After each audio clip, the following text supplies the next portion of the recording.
عید کے چند ایک مسائل جو بہت ضروری ہیں، جو عام طور پر بہت پیش آتے ہیں۔ ایک صورت یہ بنتی ہے کہ مسائل سے ہماری لا تعلقی بہت زیادہ ہے۔ امت کے اندر نبی صلی اللہ علیہ وسلم کے دین کو سیکھنے کا شوق اور وہ جذبہ بہت کم ہو گیا۔ تو عید کی نماز ظاہر ہے سال بعد پیش آتی ہے، پھر سب کو تقریباً جوش آتا ہے کہ بھئی اچھی بات ہے، بھئی عید پڑھنی چاہیے، نماز جمعہ پڑھنا چاہیے، باقی نمازیں کوئی زندگی اگر کسی کی ایسے گزر رہی ہے، بھائی اللہ تعالیٰ ہر ایک کو ہدایت نصیب فرمائے، ہر ایک کو توفیق نصیب فرمائے۔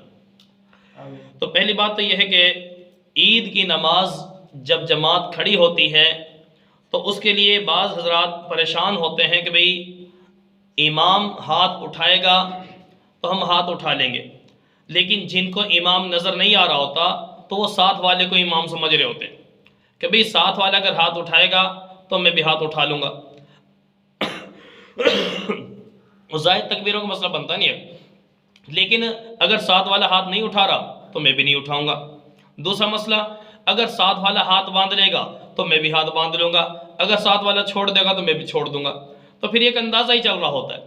تو اس لیے یاد رکھیں تکبیر تحریمہ کہتے ہوئے تو ہاتھ اٹھانے ہیں، اس کے بعد ہم نے ہاتھ باندھنے، یعنی ہاتھ اٹھانے بھی ہے باندھنے بھی ہے۔ ایک مسئلہ حل ہو گیا۔ دوسرا مسئلہ یہ ہے جو 3 زائد تکبیرات امام نے کہنی ہے، ہم میں سے ہر ایک نے وہ کہنی ہے، ہاتھ بھی اٹھانا ہے اور اٹھا کے ہم نے ہاتھ چھوڑ دینے، اللہ اکبر کہہ کر ہاتھ چھوڑ دینے ہیں، اور اس کے بعد ہم نے دوسری تکبیر کا انتظار کرنا ہے، جب امام دوسری تکبیر کہے گا پھر ہاتھ اٹھا لینے اور چھوڑ دینے، پھر تیسری تکبیر کہے گا تو اس کے بعد جا کر ہم نے یہ ہاتھ باندھ لینے، پھر امام نے قرات کرنی ہے۔